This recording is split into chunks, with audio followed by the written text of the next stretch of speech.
acomodado, eu posso chegar a algo bem mais longe. Vocês têm a capacidade de sonhar.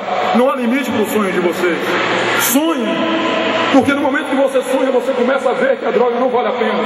Você vai começar a mensurar a sua vida, aonde você quer chegar, com o resultado daqueles que trilharam o caminho das drogas, da violência, o caminho do desrespeito. O caminho dos senhores deve ser pautado naquilo que os senhores querem chegar. Eu era jovem, pequeno, e houve uma situação em que um adolescente, na época, ele liderava uma quadrilha em Salvador chamada Bebê a Bordo. Essa quadrilha praticou diversos crimes em Salvador, muita gente morreu na mão desses adolescentes. E eu cresci no mesmo bairro, convivendo no mesmo espaço que esses meninos conviveram. Estudei nas mesmas escolas. E uma vez, meu irmão estava na rua e um deles deu uma pedrada no meu irmão. Eu, no intuito de defender o meu irmão, fui e nada mais, nada menos, estava em vias de fato, quer dizer, brigando, como vocês conhecem, saindo na mão com um outro menino da minha idade. Só que eu tinha sonhos. E aquele menino, embora tivesse na mesma idade que eu, já estava com seus sonhos destruídos. Aquele menino, embora na mesma idade que eu, liderava uma quadrilha. E a gente começou a brigar e aquilo chamou a atenção de todo mundo, porque os opostos estavam se degladiando no meio da rua. E fizeram uma roda e ninguém apartou, e a gente continuou brigando, se ferindo. E minha mãe, ao saber daquilo, ela veio, chegou naquela roda e pensavam que minha mãe iria agredir aquele menino. Quando minha mãe nos pegou pelo braço e levou nós dois para minha casa. Tanto eu quanto aquele menino, que já era um delinquente, já havia praticado diversos crimes. Minha mãe colocou a gente debaixo do chuveiro, nós dois tomamos banho com roupa e tudo. Depois minha mãe nos colocou no sofá, preparou um lanche pra gente, e a gente ainda sem saber o que minha mãe ia fazer.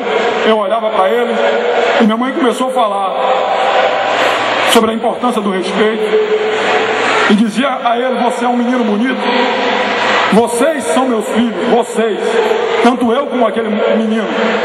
E dizia várias coisas pra gente, e ensinava o valor e o respeito ao outro. E o que me chamou a atenção é que aquele menino começou a chorar. Aquele menino que eu poderia até me julgar superior a ele, mas ele chorava, e depois ele chegou para mim e falou: sabe, você é feliz. Você é feliz porque você tem um lar, você tem uma mãe, e eu não tenho isso que vocês têm. Você tem algo que eu queria ter, e se eu tivesse isso que você tem, se eu tivesse aprendido a respeitar o meu próximo, a respeitar e saber que as pessoas não são iguais, vendem um discurso mentiroso, conformista, em que os homens são iguais. Os homens não são iguais. Uns são fortes, outros fracos. Uns são mais bonitos, mas parece que a gente prefere viver no engano, tapar os nossos olhos. A gente precisa respeitar as diferenças, respeitar cada um como ele é. E o forte reconhecer a sua força e utilizar a sua força para ajudar o mais fraco. E não no colégio tomar a merenda do outro, agredir, bater. Se você foi feito mais forte, ajude o mais fraco. Se eu fui feito policial, foi para defender a sociedade e não para usar minha força ao livre-arbítrio para agredir as pessoas. E a gente tem que aprender esses valores enquanto é novo, porque é dessas pequenas atitudes, é como a gente começa a lidar com a nossa vida desde pequeno, que vai fazer de vocês o prefeito da cidade, o promotor, o juiz, o coronel, o médico. Mas mais do que tudo isso, fazer de vocês pessoas que sabem viver em sociedade. Já dizia Dante de Alighieri uma frase, eu sei que para os pequenos talvez não entendam muito, mas para nós adultos é fácil de nós percebermos. Direito é a medida proporcional de homem para homem, que conservada conserva a sociedade e que corrompida corrompe. A gente tem que entender essa proporcionalidade, tem que entender o nosso limite. A violência, eu estava estudando, Pinker, ele fala sobre que a violência não é algo de uma cultura pré-histórica, de uma cultura, diríamos, de países ou de povos que já deixaram de existir. Mas a violência é algo que é inato ao ser humano, que está dentro de cada um de nós. E é como nós sabemos lidar com aquilo, com os nossos impulsos, é que a gente consegue viver em sociedade. É sabendo controlar os nossos anseios, os nossos desejos, que a gente consegue viver de uma forma mais harmoniosa. Eu apenas gostaria de deixar um conselho para os senhores. Vocês podem não ter tido a formação que eu tive, ou pelo menos ter aprendido no lado dos senhores o que eu aprendi com a minha mãe. Mas vocês podem ter o lar de vocês diferente do que vocês tiveram. Vocês vão crescer. E se há alguma coisa na casa de vocês que está errada, aprenda com o erro dos seus pais. Mas procurem fazer com que a sociedade lá na frente seja melhor do que o que está hoje. A violência não vai acabar porque eu estou usando metralhadora, porque eu estou usando fuzil. A violência acaba quando eu cesso o meu ego, quando eu renuncio os meus impulsos e quando eu procuro viver de forma harmoniosa, quando eu entendo que o outro precisa ser respeitado como eu sou respeitado.